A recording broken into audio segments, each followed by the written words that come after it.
Listen, Wednesdays may be a hump day for some people, but it need not be for you. How would it feel to just hit pause for a moment?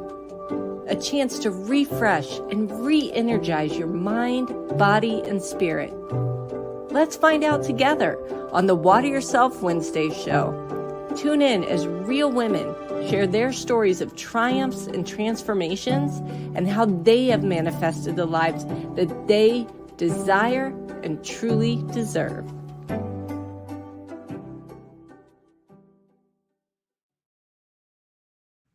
Hello, hello. Hi, I'm Shannon Malkin-Daniels, your host for today's Water Yourself Wednesday. If you are here tuning in live with us, please drop your name in the chat, say hello to us so we can chat back with you.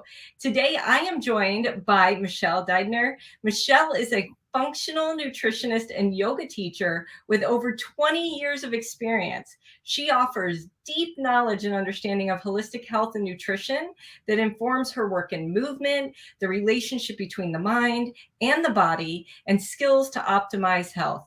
And today's show, we will be talking about the connection between the food that we consume and our overall well-being, not just physically, but mentally and emotionally as well. And many of you and many of our viewers out there may know me as the author of Water Yourself and a public speaking and communication coach, as well as the founder of Incaptive. But what you may not realize is that I'm also a health coach. So I'm really excited to bring Michelle on with me today because I know I have my own personal story and journey that led me to pursue learning more about health and wellness and becoming a health coach. And I'm excited to have Michelle here with us today to share her story. Welcome, Michelle. Thank you so much, Shannon. I'm so happy to be here. Thank you for having me. It's great to have you here. And like I mentioned, I have my personal story of health issues and wellness issues that led me to pursue this and learn more about it. And I know that many of the health coaches that I'm friends with and nutritionists that I'm friends with have a story of their own that led them to pursue it. So I'm sure you do as well. Can you tell us a little bit more about yourself and what led you to do this type of work? Well, I originally was in the fashion industry. I was, working a very stressful job in Manhattan, long hours, drinking, 8 cups of coffee a day, really basically not taking care of myself. And after my first child was born, I was diagnosed with breast cancer and had to go through all the treatments for that, the chemotherapy, the radiation, and then the anti-estrogen drugs. So it was during that time that I really I had no choice. I really had to start taking care of my body, nourishing myself, resting, and healing. And at that time, I also started practicing yoga and really becoming more conscious about what I was putting in my body as far as organic products and the types of nutrients that actually felt good when I was eating them versus just eating something because it was easy and fast and available the way I did when I was at the office working. So that was sort of the impetus to my transition. I went deeply into my yoga practice and then was certified as a yoga teacher. And at that point, I really started to, it's interesting, once you start becoming more in touch with your body, I really believe that before that, I really wasn't listening to my body. And then once you really start breathing and listening to your body, you start noticing things. You start noticing what it feels like to eat that piece of chocolate cake. Not that there's anything wrong with chocolate cake. I love chocolate cake. But it's like you really start noticing, wow, after I had that salad, I just with fresh protein, I really feel better. I have more energy. I don't have that energy drop in the middle of the afternoon. So that's when I, like you, I was certified as a health coach because my passion just started to drive me in that direction. And then I took the next step to get my master's in human nutrition because I became really fascinated by the human body and all the processes, the physiology of how nutrients actually activate different pathways in your body. And now I'm working as a functional nutritionist, and I absolutely love it. It's definitely where I really should be in my life. Yeah, that's fantastic. And I had a chance to meet with you and bond with you over some of these discussions just a week ago. And look at where we are already. I'm like, I have to have you on the show. You have to share your story with people. And I resonate with a lot of what you said there, because now I'm even more in tune to my body. And when doctors are telling me one thing, my body's telling me another, it makes me question certain things. And also, I got my husband eating differently after I went through my health coaching certification, and he notices too. If he doesn't have a salad midday, he feels tired. So both of us, we're like salad fiends for lunch. We have to have our salads for lunch. And if I go a few days without kale or leafy greens in my life, I just feel so drained and less energetic and tired and sluggish. And if I'm eating the junk foods, I feel that on my body too. And once we become more learn to listen, we really understand the physical implications that it has on us. And so I think a lot of people out there know and realize that healthy eating affects our physical well-being, but they don't necessarily make the connection between, okay, I eat healthy, it helps me physically, it lets me lose weight. Where's the connection between the mental and the emotional and the spiritual piece of all this? So can you talk to us a little bit about how healthy eating and nutrition and well-being affects those things? Well, one of the things that's dramatically affected by what we eat is our microbiome. And our microbiome actually helps balance the rest of our body. Most of our immune system is in our gut.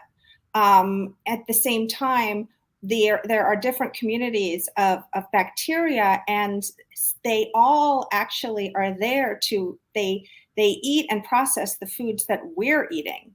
And so they kind of send messages to the brain, telling our brain what they want to eat. So if your microbiome is off balance and you have a bacteria that craves carbohydrates and sugars, your body is going to start craving carbohydrates and sugars, because that community within your gut is more proliferate. So when you start converting the microbiome toward foods that are higher in fiber, are higher in short chain fatty acids, are higher in, that would be all your like vegetables and leafy greens that you were talking about.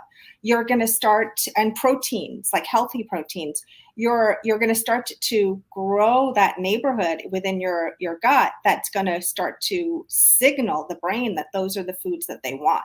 I don't know if you've ever noticed that when you start eating a lot of sugar, like for example, if you go on vacation and maybe you're not eating the way you normally eat, you start your taste for foods changes, and then you come home and you have to kind of detox yourself off of those foods. Yep. Because suddenly you're like, why am I waking up and wanting a baguette with Nutella? It leads to fatigue and sluggishness and all those things. And I'm sure with your journey of what you went through, you mentioned you also turned to yoga and nutrition to help you get through cancer and to heal yourself, not only physically, but mentally and emotionally. What kind of impact did that have? What were the outcomes you experienced, or the transformations you had just making some of those nutritional changes in your life and starting to practice yoga? Yeah, I had to, it was a very stressful time for me. So I had to also acknowledge that. And I had to provide my body with foods that I felt weren't going to cause me more stress. So I wasn't drinking as much coffee. I actually stopped drinking coffee for a while. And I wasn't eating as much red meat. I was eating more clean foods, more fishes, more omega-3s, the foods that I was actually craving, certain foods that I now understand. Well, back then I didn't have the education to understand, but I was actually craving the foods that were more helpful to me. The healthy fatty acids, like I love avocados, I love salmon, I love nuts and seeds. I love the diversity of colors of vegetables. I love fresh berries. So those are all the foods that I was just naturally craving at the time. And then I grew to learn that those were the foods I needed to be eating. So it was interesting. I think a big part of this is educating yourself as to what are the appropriate foods for you, because we're all biodiverse in what Mm-hmm. foods are Yeah. going to be the most helpful for us.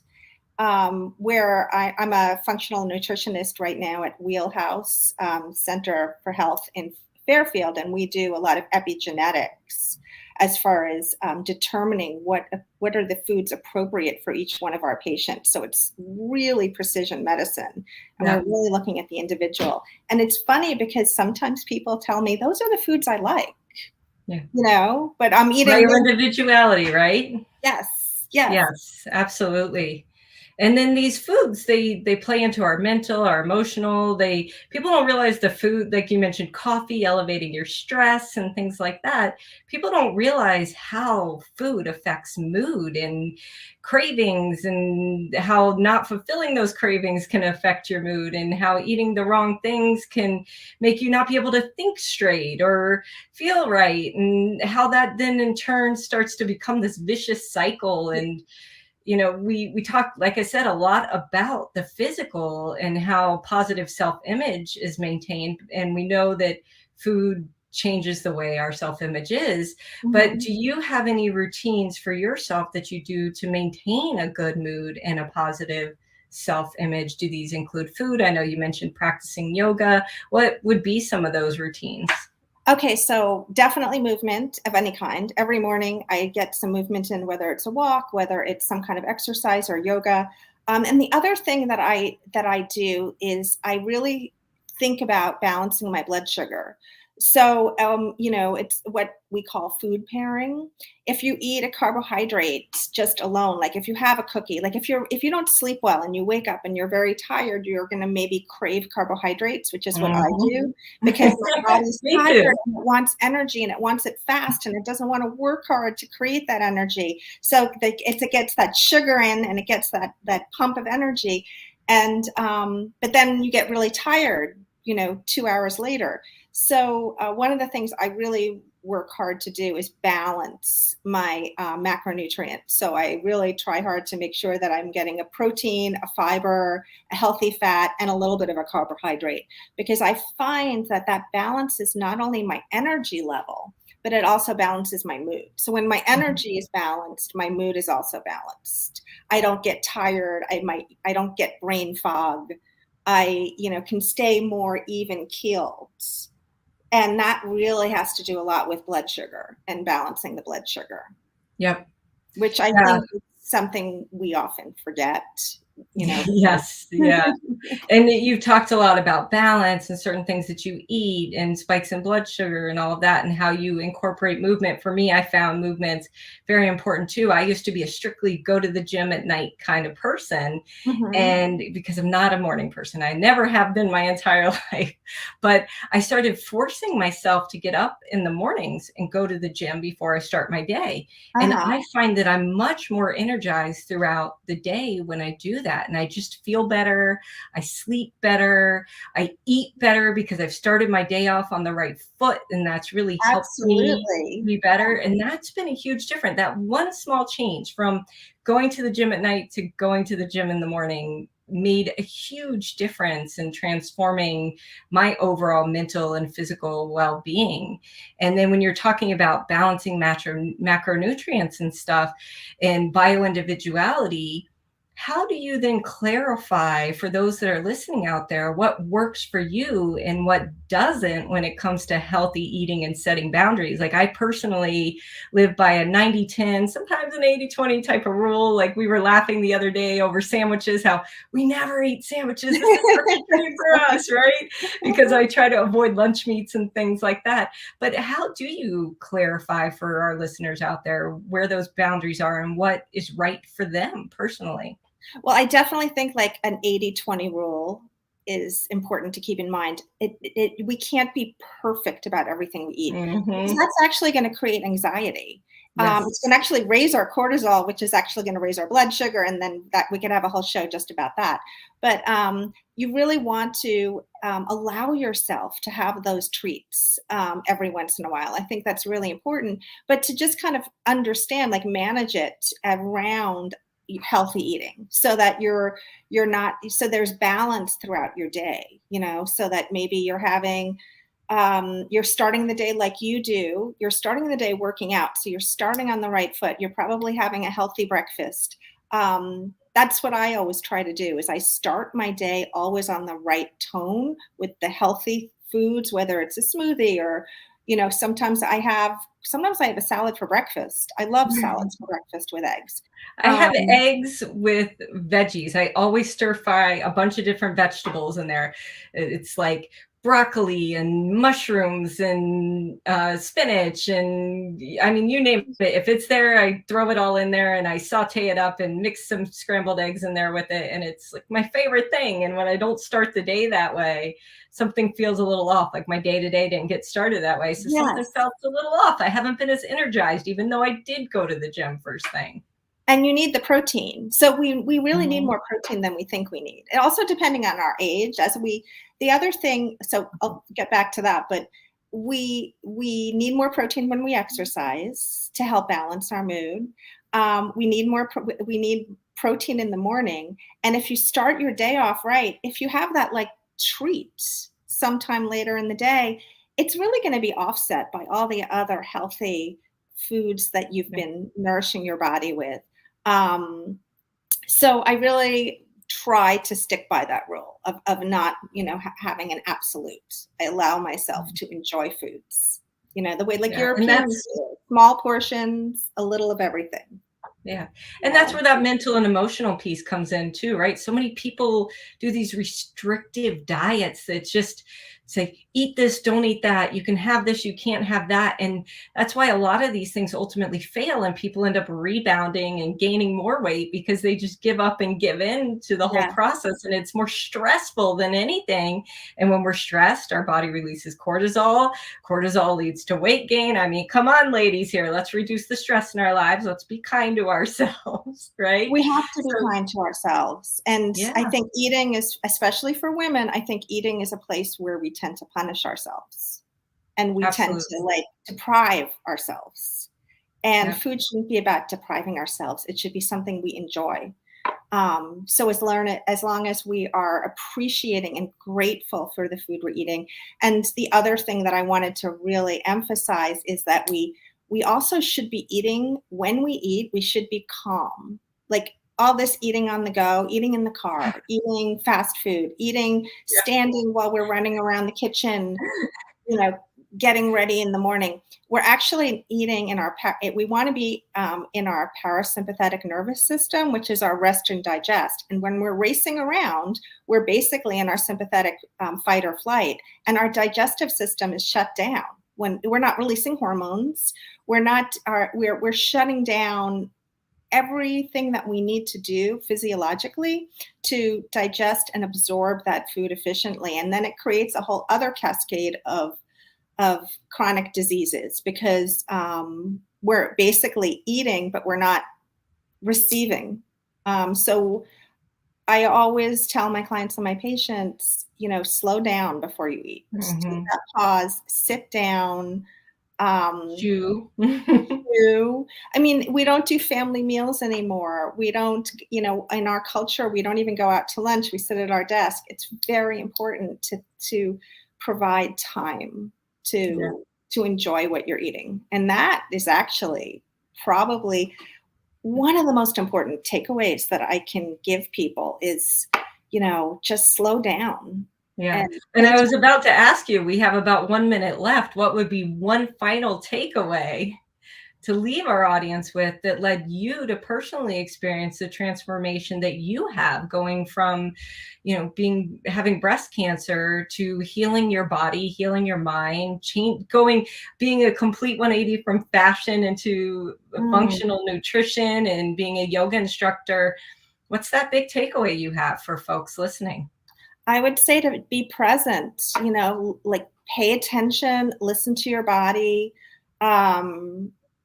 choose foods that are fresh, that maybe are local, whole foods, lots of color on your plate, like really enjoy eating. Like make it a part of your life that you look forward to.